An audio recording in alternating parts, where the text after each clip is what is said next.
વડોદરા મહાનગરપાલિકામાં નવા deputy municipal commissioner તરીકે ઋતુરાજ દેસાઈએ વિધિવત ચાર્જ સંભાળ્યો। વડોદરા મહાનગરપાલિકાના વહીવટી માળખામાં એક મહત્વપૂર્ણ નિમણૂક અંતર્ગત નવા ડેપ્યુટી મ્યુનિસિપલ કમિશનર તરીકે ઋતુરાજ દેસાઈએ વિધિવત રીતે પોતાનો કાર્યભાર સંભાળી લીધો છે। વડોદરા શહેરના વિકાસ અને વહીવટી કામગીરીને વધુ વેગવંતી બનાવવાના હેતુથી તેમણે પોતાની આ નવી જવાબદારીનો સ્વીકાર કર્યો છે। પોતાનો પદભાર ગ્રહણ કર્યા બાદ માધ્યમો સાથેની ઔપચારિક વાતચીતમાં ડેપ્યુટી મ્યુનિસિપલ કમિશનર ઋતુરાજ દેસાઈએ જણાવ્યું હતું કે તેઓ હાલમાં પાલિકાના સમગ્ર વહીવટી માળખા અને કાર્યપદ્ધતિને ઝીણવટપૂર્વક સમજવાનો પ્રયાસ કરી રહ્યા છે।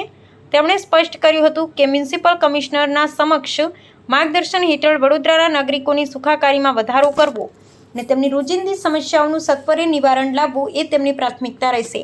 વધુમાં તેમણે ખાતરી આપી હતી કે શહેરીજનોને પાલિકાની તમામ સેવાઓ સરળતાથી પારદર્શક રીતે અને ઝડપથી મળી રહે તે દિશામાં સઘન પ્રયાસો કરવામાં આવશે।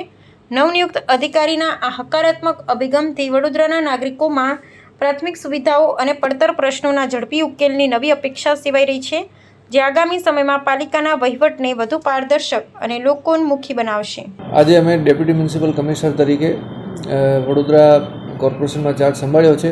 વડોદરાના જે કોર્પોરેશનનું સ્ટ્રક્ચર છે એને અત્યારે સમજવાની પ્રયત્ન ચાલે છે અને માનનીય મ્યુનિસિપલ કમિશનર સાહેબનું જે કંઈ માર્ગદર્શન હશે એ મુજબ લોકોનું સુખાકારીમાં વધારો થાય અને લોકોને અગવડતા ઓછી થાય એના માટેના અમારા હરહંમેશ પ્રયત્નો રહેશે। Thank you.